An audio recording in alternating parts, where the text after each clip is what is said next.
Alabama, considered by some to be the heart of the South, but to car makers like Mercedes-Benz, Honda, and Hyundai, this is car country. And the state has rolled out the welcome mat. The companies coming in, it's been good because, the economy's here. We've needed a boost, and it's brought in jobs, not only just the car manufacturers themselves, but also the companies that have to supply us with stuff. This Hyundai plant here in Montgomery is just one of several foreign automakers wooed here by the state. It's a move that's put thousands of people in Alabama to work. Neil Wade heads Alabama's Economic Development Office.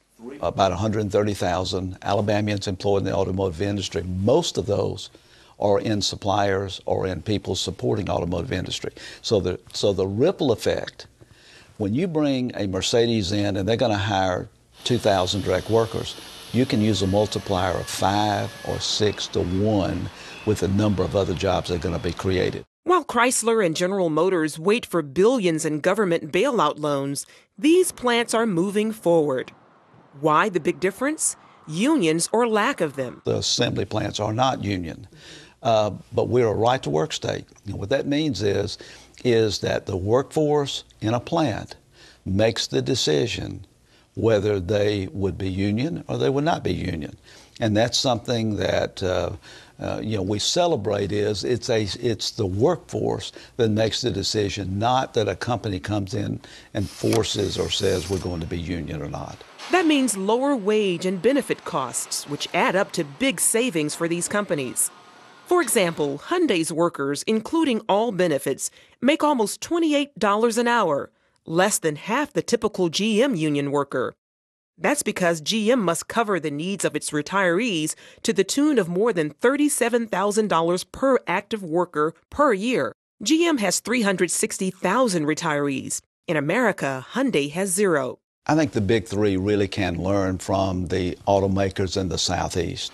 I think there are a lot of lessons in terms of how they have set up their operation, how they train, and also the products that are being produced at these assembly plants. With the U.S. recession hurting sales across the board, production has slowed down somewhat in the foreign car plants.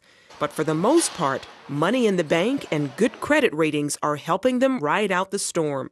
On the other hand, Chrysler stopped all U.S. production for 1 month, leaving 46,000 union workers without a regular paycheck. Ford plans to shut down 10 plants for an extra week in January to save money.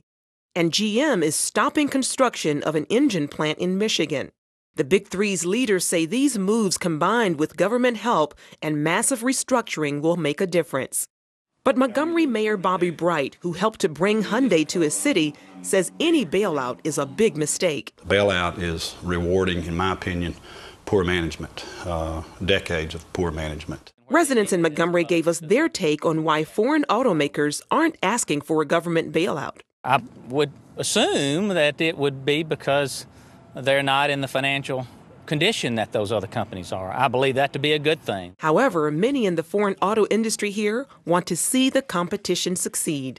We need them to keep producing too, because losing any of the big three would, hurt the United States economy too much. We definitely don't need them to go out of business. Charlene Israel, CBN News.